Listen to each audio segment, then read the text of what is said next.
व्यापारी का अंत और उदय। वर्धमान नामक शहर में एक बहुत ही कुशल व्यापारी दलित रहता था। राजा को उसकी क्षमताओं के बारे में पता था, जिसके चलते राजा ने उसे राज्य का प्रशासक बना दिया।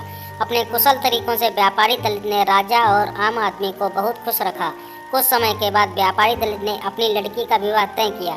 इस उपलक्ष्य में उसने एक बहुत बड़े भोज का आयोजन किया। इस भोज में उसने राज परिवार से लेकर प्रजा तक सभी को आमंत्रित किया। राजघराने का एक सेवक जो महल में झाड़ू लगाता था, वह भी इस भोज में शामिल हुआ, मगर गलती से वह एक ऐसी कुर्सी पर बैठ गया जो केवल राज परिवार के लिए रखी हुई थी।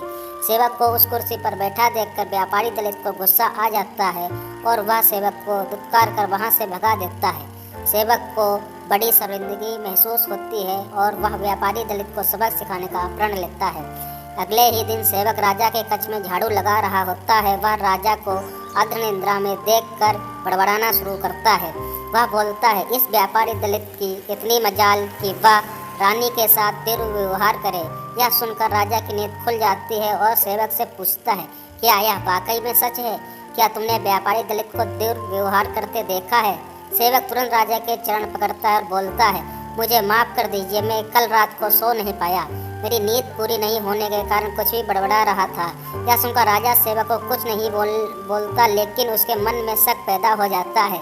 उसी दिन से राजा व्यापारी दलित के महल में निरंकुश घूमने पर पाबंदी लगा देता है और उसे अधिकार कम कर देता है। अगले दिन जब व्यापारी दलित महल में आता है तो उसे संतरिया रोक देते हैं। यह देखकर व्यापारी दलित बहुत आश्चर्यचकित होता है। तभी वहीं पर खड़ा हुआ सेवक मजे लेते हुए बोलता है, अरे संतरियों, जानते नहीं ये कौन है? ये बहुत प्रभावशाली व्यक्ति हैं जो तुम्हें बाहर भी फिकवा सकते हैं, ठीक वैसे ही जैसे इन्होंने मेरे साथ अपने भोज में किया था।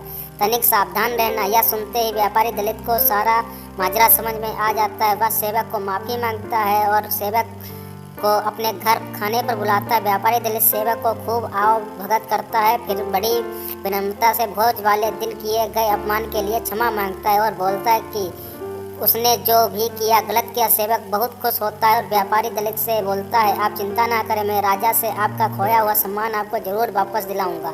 अगले दिन राजा ने कच्छ में झाड़ू लगाते हुए सेवक फिर से बड़बड़ाने लगता है, हे भगवान, हमारा राजा तो इतना मूर्ख है कि वह गुस्ला खाने में खीरे खाता है। यह सुनकर राजा क्रोधित हो जाता है, बोलता है, मूर्ख, तुम्हारी ये हिम्मत! तुम अगर मेरे कच्छ के सेवक ना होते तो तुम्हें नौकरी से निकाल देता। सेवक फिर राजा के चरणों में गिर जाता है और दोबारा कभी न बड़बड़ाने की कसम खाता है। राजा भी सोचता है कि यह सब मेरे बारे में इतनी गलत बातें बोल सकता है तो इसने व्यापारी दलित के बारे में भी गलत बोला होगा। राजा सोचता है कि उसने बेकार में व्यापारी दलित को दंड दिया। अगले ही दिन राजा व्यापारी दलित के महल में उसकी खोई प्रतिष्ठा वापस दिला देता है।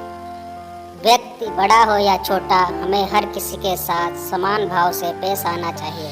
अगर दोस्तों वीडियो पसंद आई हो तो लाइक, शेयर और सब्सक्राइब कर दें, साथ ही बेल आइकन दबा दें जिससे मेरी नई वीडियो आप तक सबसे पहले पहुंच जाए। धन्यवाद।